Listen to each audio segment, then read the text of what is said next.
start with the simplest knot in the world. It's the foundation of knot systems, and that's an overhand, right? Instead of just dive through once, right through the hole, and if we go a second time around, and we go around once more, we'll do a fisherman's knot, and that's going to look like this. So that's what we call the stopper knot, right? That's the easiest way to make a stop, something that's not going to slip through something. Okay, if you load them, meaning pull on them hard, it's difficult to get undone.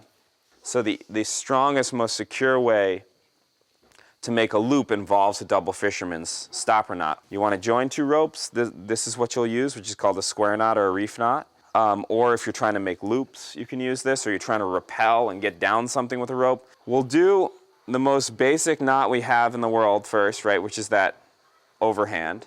And then you can either do this, right, you can go this way, or you can go the other way. There's only two things you can do if you make another loop now. A square knot, or what's called a reef knot, is going the same direction, so you end up with something symmetrical that looks like this. Okay, that's a reef knot when you're tying two ropes together, or a square knot if you're just trying to join two ends, like on your shoes, for instance. Okay, if you want to make this really secure, you want a longer tail, some more tail, that's what these ends are called. Because basically what happens, why knots fail, is that they can either break, the rope can break, or more likely is the tails with vibration and movement work their way through the knot and it comes undone. So that's why we have what's called stopper knots. And that, you can do the simplest stopper knot's just an overhand, right? That first knot we started with, you make an overhand including the main line you're using, right? So that's a reef knot or a square knot with stopper knots. So that's somewhat secure, but if you really want to make it something you can trust your life to, is to go around once, and then instead of going through there, go around again, and then through. It's a fisherman stopper knot. And if you do two of them, it's a double fisherman. So that is something you can trust your life to. That's something that's going to be bomb-proof and is not going to give way. The bowline is just the easiest, most direct way to attach a rope to something else and make sure you can definitely get it undone even if you load it with a lot of weight. Okay, so we're trying to secure something to this. We make a small curly Q on the main line. And then if this is a rabbit, and this is a tree up here, and this is a hole in the ground, the rabbit comes up out of the hole, around the tree.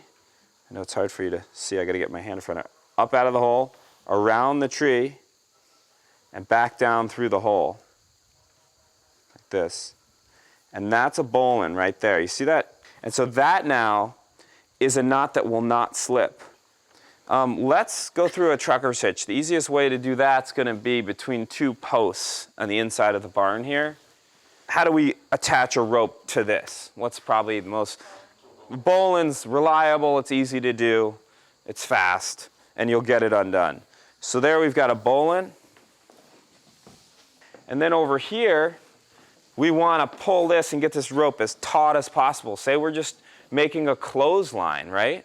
We could wrap it around here, this post, and then we could do that whole rat's nest thing, right? Or we could do what's called a trucker's hitch. You make a bite in this line, usually a few feet off of your anchor here, and it's just going to look like this. Okay, so all I've made is a bite of rope through basically an overhand. That would slip out, right? But it's not going to slip out because what I'm going to do is grab this with another bite, okay? And then I'm going to come around this side. And what do I have now? A pulley. So then a trucker's hitch would be, I can just basically take this and make another bite in it here. I'm just doing, it's a series of 3 bites really. And that, look at that, that didn't loosen up at all. So that's what you want to use to pull your secure your tent to the ground, or any situation where you're trying to pull something out of a ditch and you want to get leverage, or you're trying to just tie a tight rope up in the air to hang your clothes off of, dry stuff, and you want it to stay tight.